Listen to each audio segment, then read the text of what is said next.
days. The Transit Authority of Northern Kentucky wants to know how can it make bus service better throughout Boone, Kenton, and Campbell counties. As 9 on your side's Pat LaFleur explains tonight, like their counterpart across the river, Cincinnati Metro, Tank has seen declining ridership in recent years and is now looking to its riders for direction. Lifelong Northern Kentuckian Borden Guin has used Tank for most of his life. In fact, riding the bus is sort of a family tradition.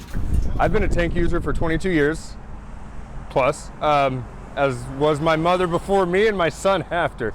Over the years, the Covington resident has had plenty of time to think about how he'd improve Tank's bus system. More buses, more frequent service.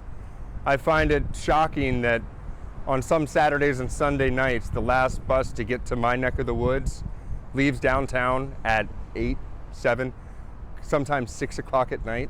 Between 2012 and 2017, Tank ridership has dropped by about 9%. Tank's general manager, Andrew Aiello, says that's partly because the way people get around is changing. Transit ridership is changing. We're seeing growth in some areas and declines in others, so it's time we take a really bold approach at looking at the whole system. That's why right now Tank officials are holding a public forum here at the Covington Career Center on Madison Avenue, asking riders the simple question: what will it take to make riding the bus more convenient? A lot has changed in our environment. We've had a lot of population growth and employment growth in Northern Kentucky. And the ways people get around aren't what they used to be. 5 years ago, ride share, scooters, electric bikes, these things weren't as significant of a part of the transportation network as they are today. For Guin, he said he'd ride Tank even more than he already does if there were more direct routes between Northern Kentucky cities. I've always been curious why there isn't a bus route between Covington and Newport that goes over the 4th Street Bridge. Perhaps just a circular loop.